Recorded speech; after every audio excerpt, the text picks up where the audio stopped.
There was also an exchange about the power to exonerate with Congressman Michael Turner moments ago, where Turner pressed Mueller on if the Attorney General even has the power to exonerate, and if they don't have that power, why Mueller decided to make a point to include in his letter to Attorney General Bill Barr that his report did not exonerate the president. Mr. Mueller, would you agree with me that the Attorney General does not have the power to exonerate? I'm going to pass on that. Why? Because it embroils us in a legal discussion, and I'm not prepared to do a legal discussion in that arena. Charles, hearing still ongoing. We'll update you with the latest details. All right, Hillary, thank you very, very much. Appreciate it. Here to react, I'd like to bring in Trump 2020 Advisory Board member Jenna Rives and Fox News contributors Doug Schoen and Deneen Borelli. Doug, let me start with you. Sure. Ted Lieu seemed pretty excited. I know Al Green sent out some sort of message saying, hey, maybe those Democrats on the fence won't be there anymore. From what I saw today, it did not feel like a substantive win for the Democratic Party, and it really felt, to be quite honest with you, that Mueller himself was disorganized and just really he really seemed to be fumbling along. Well, that was my impression, Charles. Look, I am probably somebody who has been telling the Democrats, move on. My view after today, or what's part of today has been transpired, move on. No home runs, no knockouts, no real change. And Bob Mueller, by dint of his body language, didn't convince me of anything I hadn't already believed. Deneen? I was waiting for Bob Mueller to say, what report are you talking about? He could not respond to basic questions. Yeah. The man didn't write this report, Charles. I think he's just a figurehead for the anti-Trump lawyers that wrote this report. He could not answer basic questions. Where are the El Cid memes? He's just a prop, doesn't know what's going on. And yeah, he was very tired and low energy, whatever, but doesn't even know what's supposed to be in his report. Yeah, Jenna, I mean, he didn't recall names. He didn't know Corey Lewandowski.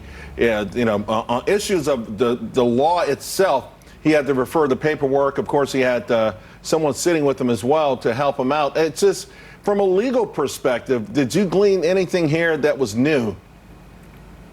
You know, what I gleaned from this is that it was very surprising that Robert Mueller wouldn't even engage in a basic legal question like, does the Attorney General have the power to exonerate? I mean, that's not something that is even debatable. That is a simple legal answer. That's like saying, is the United States Constitution the supreme law of the land? We don't need to debate over this. So the fact that he wasn't even willing to answer those simple legal questions really was surprising here. And I think that all that we gleaned from the hearing today was that the Democrats and their circus would have been better off without Mueller even in the chair, because he was so confused. He clearly didn't know responses to other basic questions. But from a legal perspective, Charles, we are living in the past. We're asking the same questions that we asked and answered when the report first came out. And the legal conclusion, not the political one that the Democrats are searching for, but the legal question here is that President Trump has the presumption of innocence. There have been no charges with him or anyone associated with the campaign. That is still the conclusion after today's hearing. And that's something I think Representative Ratcliffe brought up. I want to share just the sound from him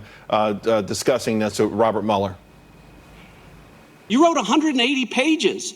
180 pages about decisions that weren't reached, about potential crimes that weren't charged or decided. I agree with the chairman this morning when he said Donald Trump is not above the law. He's not.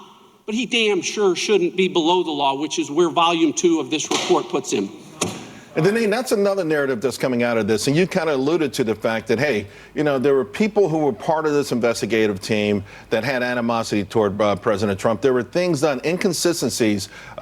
Some people had charges filed against them. Others did not. Those inconsistencies were never resolved. We never understood why, the origins of this, this faulty document that started this whole thing off, why that wasn't, attacked, but there were other, convictions made. Well, this was all part of the Circus Act, Charles.